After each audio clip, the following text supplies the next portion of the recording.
Today, I'm creating the strongest character that ever lived in the Jujutsu Kaisen universe. If you think Sukuna and Gojo are strong, well, you better reconsider, because the character I'm about to create does not even compare with those two. This character will not only be stronger than any character in the history of Jujutsu Kaisen, he will literally not even face any trouble stepping on both Gojo and Sukuna, even if they were to team up against him. We'll be going through each trait, and we'll pick only the best of the best in each category. But before we begin, just to make this a bit more difficult, a small rule. You see, normally here we would say that we can only use a trait from the character just once. However, for this video, I'm gonna modify that rule a bit. We can use a character up to 2 times each. The reason for that? Well, Sukuna and Gojo are way too strong, and I really wanted to use them more than once on my character. So, for example, if we choose to go for Gojo's speed and Gojo's domain expansion, Unlimited Void, then we will not be able to choose Gojo again for another trait like his strength, cursed energy, or intelligence. Okay, so let's start with the very basic now, shall we? What race will our character be? There are 4 options we can choose from: human, cursed object, cursed spirit, Shikigami. So, which one should we go for? Obviously, the answer to that is cursed spirit. They live longer than humans. They have a better grasp and understanding of cursed energy, they possess immense levels of cursed energy, and they can regenerate through reverse curse technique much more easily compared to humans. After all, remember what Sukuna said during his fight with the finger bearer curse? Quote, "Unlike humans, regenerating injuries is not something special for curses." So let's just choose any cursed spirit for that, and we'll go with Mahito. Now, this was only the first point, and we still have another 12 traits left to analyze. And for the 13th trait, we save for last. Well, all I'm gonna say is that it changes everything, as that will be what actually made Sukuna the king of curses. But what do I mean by that? Well, you'll see in a little bit. For now, like this video, subscribe to the channel, and let's keep going. So let's move on. We chose his race, but how about the more technical aspects of his character? Let's give our character the cursed energy reserves of someone.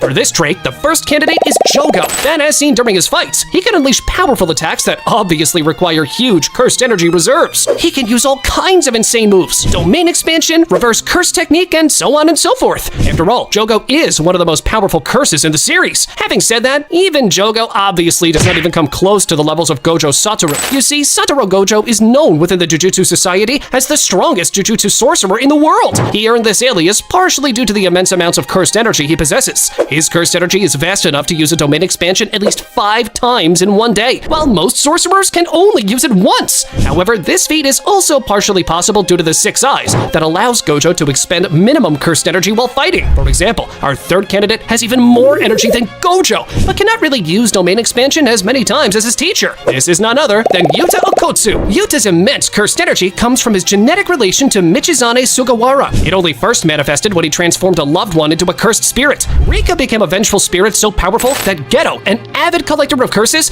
dubbed her as, quote, the queen of curses. Rika's boundless cursed energy could be shaped into any technique, allowing Yuta to use advanced curse techniques within a year of learning the fundamentals of Jujutsu. Yuta retains the massive amounts of cursed energy that were unraveled from Rika's curse even after her spirit passed on. His cursed energy capacity exceeds even that of Satoru Gojo. Yuji and Choso would immediately feel that Yuta's volume of cursed energy was comparable with Gojo, with the former claiming it was more creepy and ominous. Ryu Ishigori, the culling game player with the highest cursed energy output as of then, felt Yuta's cursed energy was, quote, nearly bottomless. But even like that, there is one character we know with even bigger cursed energy reserves: Sukuna. Hear me out. Sukuna possesses vast levels of cursed energy due to his innate power, cementing his title as the king of curses. He was able to continuously use his techniques throughout his battles without exhausting himself in the slightest. His reserves of cursed energy likely is the most transcendent throughout history, far surpassing special grade cursed spirits and sorcerers alike. Even Yuta Okotsu, that, as we stated, had a nearly bottomless supply of cursed energy, stated that Sukuna has double the amount of cursed energy that he has or more. Normally, our choice here should have been Sukuna. However, there are a bunch more traits I want to use him for, and since I can only use him twice, I'll be taking Yuta Okotsu's cursed energy reserves, which, truth be told, are also massive. And now, before you come at me, we're not considering Hakari for this round, since his unlimited cursed energy is only applicable during domain expansion, and only if he hits the jackpot. Since we've got a separate spot for domain expansion, we're only considering the cursed energy of characters while in base form. We're off to a great start, and for the third trait, let's just give our character the reverse curse technique capabilities of someone.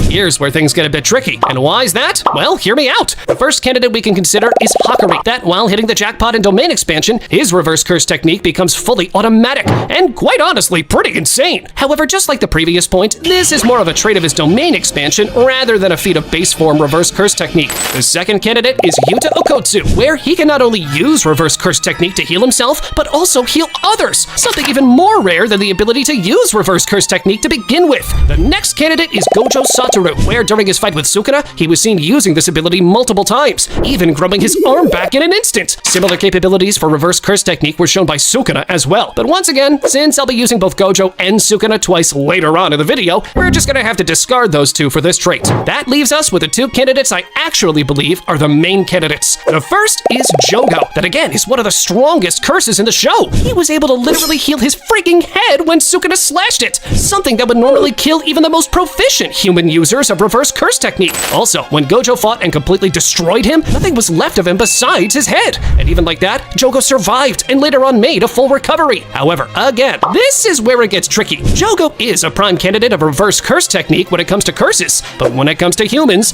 Shoko was said to be the best reverse curse technique user, among humans that is. So if we are to assume that our character is a curse, as we said in the first point, then normally our character will have a heightened ability to heal himself through reverse curse technique. Think of it this way. How strong Shoko's reverse curse technique would be if she were to become a curse? Now we have to compare this with Jogo and decide which one to choose for this ability. I'll be honest, I lean more towards Shoko, where literally her entire life she's only been using reverse curse technique to heal others. After all, this is her role in Jujutsu High. Having said that, this point is pretty debatable, so let us know what you think in the comments down below. Should we have taken Jogo or Shoko for this point? Well, no matter what, hold on, because we're just getting started. Being such a strong sorcerer, naturally we have to give our character a curse technique. Here, we should obviously go for Itadori, right? Nah, seriously, Itadori's not even considered. My guy is the main character, and we still wait for him to display a technique other than left, right, good night. Okay, so here there are plenty of incredibly strong curse techniques to choose from. The actual first candidate we are considering is Uraume, where her innate ability allows the user to create and manipulate ice. It can range from small to large quantities depending on the desired utilization. Even though this does not sound all that special, believe me, in the hands of the right user, this can be incredibly lethal. Next, we have Yuki Tsukumo and her innate technique that allows her to grant virtual mass to herself and her Shikigami, Garuda. The mass added to Yuki and Garuda's attacks give them devastating destructive force, capable of effortlessly exercising a special grade curse. During her fight with Kenjaku, Yuki used her innate technique to transform into a black hole with the potential to destroy the world itself. The only reason this did not happen was because Yuki suppressed its power in order to prevent a catastrophe. From the teacher to the student,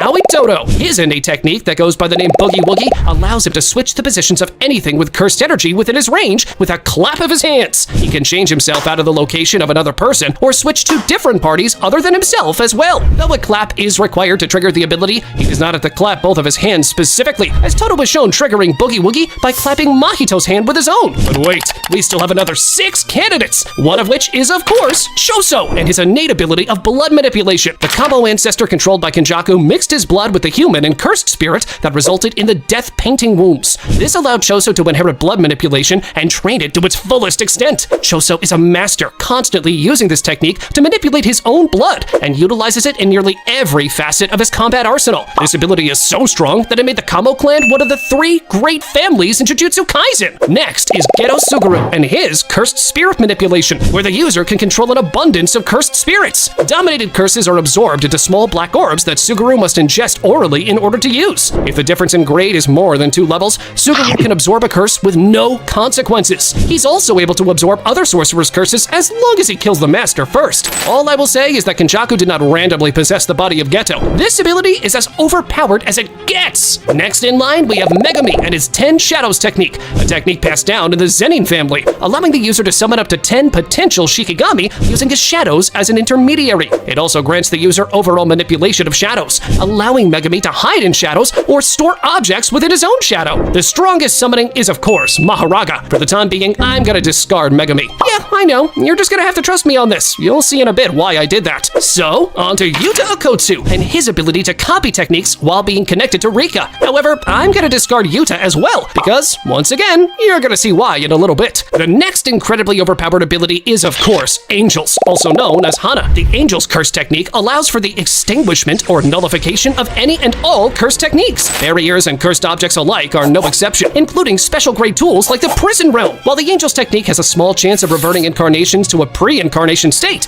it is far more likely that a given vessel will perish as a result. We saw Angel absolutely cooking Sukuna with this ability, and yeah, even though Sukuna's maximum output was blocked since he had just acquired Megumi's body, this skill is still mad impressive. But even though Angel's ability is unimaginably strong, we all know which ability we should be taking, right? This is none other than Gojo's combination of 6 Eyes and the Limitless. At the base level, Limitless is an innate technique which is derived from the Gojo family. This technique grants its user nigh absolute control over space through cursed energy manipulation at an atomic level, resulting in multiple subsequent results and techniques within the overall ability. Combined with the 6 Eyes, Gojo becomes as strong as it gets. Having given our character a curse technique, let's give our character a domain expansion next as well. Here, I should point out that normally a curse technique and the corresponding domain expansion typically go together. However, for the purposes of this video, and to make it even more interesting, let's assume we can choose any domain expansion we want, unrelated to what curse technique we chose a few moments ago. Even though there are plenty of incredibly overpowered domain expansions to choose from, we will only present the 4 strongest ones. The first of which is Higuruma's domain expansion, Deadly Sentencing. This domain expansion manifests a small courtroom domain surrounded by guillotines, where he and his opponent are placed on podiums standing across from one another. This domain does not use a guaranteed hit. Instead, anyone inside is simply forced to follow its rules. Violence is not permitted in the domain, and anyone who tries to engage will be returned to their podium. Inside the courtroom, Judgeman floats behind the caster of the domain, who acts as the prosecution. Hiromi's opponent is the defendant, and the Judgeman knows everything about everyone inside the domain. Hiromi does not receive any information from Judgeman, just evidence that Shikigami submits for deliberation. The evidence is not conclusive, and the defendant is not told what's inside. While inside the domain, the defendant is put on trial by the Judgeman, and the verdict depends solely on the arguments they make with Hiromi. The defendant's goal is to dispel all doubt and earn a pronouncement of innocence from Judgeman. Both the defendant and the prosecution have just one chance to make a statement before Judgeman delivers a verdict. The defendant has 3 options: silence, confession, and denial, after which Hiromi has a chance to offer his rebuttal based on the evidence he was given. All of these rules must be explained as per a binding vow on the domain. A guilty verdict can result in Judgeman confiscating their ability to control cursed energy. However, as stated by Higuruma himself, the crime which the Judgeman will choose to put the defendant on trial for is random. So in the end, even if the opponent is trapped inside this domain, they may be trialed for something trivial, and thus the result not be deadly. Not only that, but as displayed with Sukuna's case, the judgment might be passed on to a cursed tool instead of the culprit himself. The second domain expansion worth mentioning is Hakari's domain expansion, Idle Death Gamble. If the user manages to hit the jackpot, then for the next 4 minutes and 11 seconds, the user enjoys an unlimited supply of cursed energy, making it possible for the user to even have a fully automatic reverse curse technique always active. But since this is a gamble, let's just go for another ability instead. Here, we could go for Sukuna's domain expansion, Malevolent Shrine. However, I want to use Sukuna for another 2 traits next, and because of that, we'll be going for the obvious one, Gojo's Unlimited Void. Instead, this domain bombards the user with an infinite amount of information to the point that the user sustains severe brain damage. It's considered among the strongest, if not the strongest domain expansion in Jujutsu Kaisen. For the 6th trait of today's video, let's give our character the superhuman strength of someone. Normally here, the first candidate would have been Mahoraga. However, since it's not a separate character per se, as he's more of a summoning and a part of Megumi's ability, let's just go for an actual character instead. The first option is Itadori Yuji, that displayed insane feats of physical strength throughout the series. However, the one we'll be choosing is none other than Toji Zenin. Toji possesses a superhuman degree of physical strength, enough so to effortlessly yank Playful Cloud from Maki's hands. Another person with great physical gifts. Using Playful Cloud, a tool that depends on physical strength, Toji was able to easily smash through Dagon's hardest Shikigami. With another curse tool, he was able to cut through Suguru's toughest curse, and use his bare hands to defeat Takuma Ino's face so badly he almost died. Oh, and all of that without a trace of cursed energy. Straight up throwing hands in a world dominated by cursed energy. We covered strength, so how about speed next? Here we have 5 candidates. The first is Naobito Zenin, where, as we saw, his speed was something else. However, as we saw, not even he was anything special when faced in front of Jogo, that absolutely destroyed him without even breaking a sweat. Some could argue that Naobito was exhausted at this point. However, I do believe that Jogo's speed was still on another level. As a result, for the time being, we have Jogo for speed. But hold on, because we still have the best candidates ahead. The next 2 candidates are both Toji and Maki. Both are around the same level of speed, which is said to be supersonic, as displayed when Maki was able to move faster than even Noya's cursed spirit. If we had to say which one was faster, even though debatable, then maybe we could argue think that Toji is still a little bit faster than Maki. So, who should we choose? Toji or Jogo? Honestly, none of this matters. And why is that? Because the next character is even faster than all the ones we mentioned so far. We'll leave Sukuna and Gojo out for this round, since Gojo's already been used twice already, and Sukuna's still going to be used later in the video. So the character we choose is Kashimo. The only reason Sukuna was able to dodge Kashimo's attack was because Sukuna was able to predict Kashimo's attack, and thus dodge in time. Kashimo's main trait is his unhuman speed that allows him to dominate opponents even while in base form. For the 8th trait of this video, let's give our character the durability of someone. Okay, here. Once again, we're not considering Mahoraga for similar reasons we did not in previous rounds. So our choice, Yuji Itadori. Yuji's durability surpasses the average sorcerer. He was able to continuously take hits from Choso during their fight, and even piercing blood. An attack moving at the speed of sound didn't even pierce Yuji immediately. He was also able to withstand numerous attacks from Mahito in his instant spirit body of distorted killing form and continue fighting. After Sukuna took control over Megumi's body, he punched Yuji through multiple buildings. And Yuji? Oh well, he just got up and continued the fight. Even after Sukuna relentlessly kept attacking him with Dismantle, Yuji just stood there unfazed. Yuji is the only right choice for durability. Having covered the physical traits, let's move on to the intelligence next. The first candidate is Aoi Todo, that as himself states has an IQ of exactly 530,000. It's over 9,000! But at the end of the day, I'm not even sure if that's physically possible. So yeah, let's just press the doubt button on that one. The actual first candidate here would be Gojo. I mean, anyone that understands just how complicated his curse technique is, they also understand just how big of a genius Gojo is. We're talking about advanced mathematical equations and calculations, nuclear freaking science, and all of that, he does it on the top of his head while fighting. However, we already used Gojo twice, so instead, we'll use Kenjaku. This guy's been planning and plotting every move for like hundreds, if not thousands of years in advance. And because of that, he's arguably one of the smartest, if not the smartest character in Jujutsu Kaisen. Having said that, intelligence would mean little if our character did not know how to properly fight. Because of that, we now have to choose someone for battle IQ. The two prime candidates here are Gojo and Sukuna. However, we already used Gojo twice so far, which leaves us with Sukuna. Truth be told, even if we had the choice of Gojo, I would still go for Sukuna for this trait. The way I see it, Gojo is the strongest, but Sukuna is the best sorcerer. In essence, the reason Sukuna was able to win against Gojo was because of his strategic thinking and outstanding battle IQ. Having been alive for thousands of years, he accumulated experience from countless battles and came out victorious enough times to be considered the king of curses. He has fully grasped the nature of curse techniques, curses, and reverse curse technique as a whole. Due to that, he's able to quickly deduce the inner workings of curse techniques after only seeing them once or twice and creating suitable foils to such techniques. He did this against Mahoraga in their fight and was able to defeat the Shikigami after gaining an understanding of its technique within mere moments of interacting with him. But having mentioned Mahoraga, let's give our character the ability to summon a Shikigami. The two choices here are Rika and Mahoraga. When it comes to Mahoraga, this Shikigami is the definition of built different. There's a reason why, throughout history, no user of the Ten Shadows technique has been able to tame Mahoraga. No matter what you throw at him, the Shikigami will adapt to it. Depending on the level of the attack, this might take a few seconds or a few minutes, but the fact that Mahoraga will adapt to it still remains steady and guaranteed. When it comes to Rika now, well, all I will say is that you don't get called the Queen of Curses for no reason. As a special grade vengeful cursed spirit, Rika's power was unmatched in terms of pure destructive potential. A fully manifested cursed Rika was considered a grave threat by the Jujutsu higher-ups, to the point where they doubted if even Satoru Gojo could contain her. By only manifesting her arms, she could easily bring harm to non-sorcerers and Jujutsu sorcerers alike. Once Yuta trusted his connection with her enough to allow her to fully manifest, Rika's power eclipsed that of nearly all other curses. She has immense cursed energy, the ability to fire an incredibly strong cursed energy blast, and the ability of Yuta to copy techniques seem to originate from Rika as well. See why I discarded Yuta in cursed technique? Because we could acquire the same result by just choosing Rika for this round. Not to mention her ability to store cursed tools and weapons in her abdomen. I mean, once again, you'll have to trust me on this, as I will acquire the abilities of Mahoraga from another point in the video. So our choice here is Rika. For the 12th point of the video, let's give our character a cursed tool. Some of the best options include the prison realm that was capable of sealing absolutely anything or anyone inside of an inescapable pocket dimension. Inverted Spear of Heaven that allows the user to completely negate curse techniques like the Limitless. Sword of Extermination that is essentially enveloped in positive energy, completely exorcising the curses it comes in contact with. Split Soul Katana that bypasses all resistance and cuts directly at the soul. Or even Kamotoke that allows the user to summon torrents of electricity that strike the target from above. So, which one should we choose? Well, why not take all of them? You see, we already chose Rika as our Shikigami, which, as we explained, has a huge storing space in her belly, specially for cursed tools, like the ones we just described. And quite honestly, it's not like if our character wants to acquire a weapon, there's someone who can get in his way and stop him. So because of that, we can acquire any cursed tool we want within Jujutsu Kaisen. Now, we reach the most important point of the video, the special ability. Not many options to choose from. The first is Maki's or Toji's Heavenly Restriction. However, having given our character the physical strength of Toji, this practically practically now becomes redundant. So, who are we choosing? Sukuna's special ability to have 2 curse techniques, 2 domain expansions, take over the body of someone, and even use the black box. And because of that, we now unlock another 3 traits for us to use. Here's what we're doing with this. Having chose Sukuna's special ability, we can now choose a second curse technique for our character. We already analyzed the strongest ones a few minutes ago. We'll just cut to the chase instead. The first we consider is Toto, for the reason that Toto was able to swap places with anything by clapping his hands. If this applies even within domains, then this could be a huge deal. I mean, think about it. The opponent lays out their domain, they expend a huge amount of their cursed energy, and all our character needs to do is clap their hands in order to teleport outside the domain, making the opponent practically waste his cursed energy for nothing. Now, I'm not sure if this could actually work, but if it could, then yeah, it would be an absolute game changer. The second curse technique I'm considering is Megumi's 10 Shadows. However, you're gonna have to trust me for a bit longer. We're doing something else with him instead, and thus, we'll once again discard Megumi for this point as well, which leaves us with Geto's curse technique and Angel's curse technique. If I had to choose, I'd probably go with Angel's ability to nullify any curse technique. Imagine fighting someone having all these incredibly overpowered abilities, not to mention physical attributes like strength and speed. And on top of that, you make your opponent not be able to cast any curse techniques. Absolutely unfair to fight against. Okay, so how about a second domain expansion then? Well, here, I would probably have to go for Higuruma's that, even though it does have certain drawbacks, like the uncertainty of the crime the defendant will be trialed with, or the detail about the penalty being passed to a cursed tool instead, I still think that this ability is incredibly overpowered when pushed into a corner. Not that our character would ever even need it, but you know, just saying. And finally, let's see which body will have our character take over. Here, I will finally reveal why I kept rejecting Mahoraga and Megumi throughout the video, because with this trait, by having our character take over Megumi's body, we gain access to both the 10 Shadows technique as well as Mahoraga.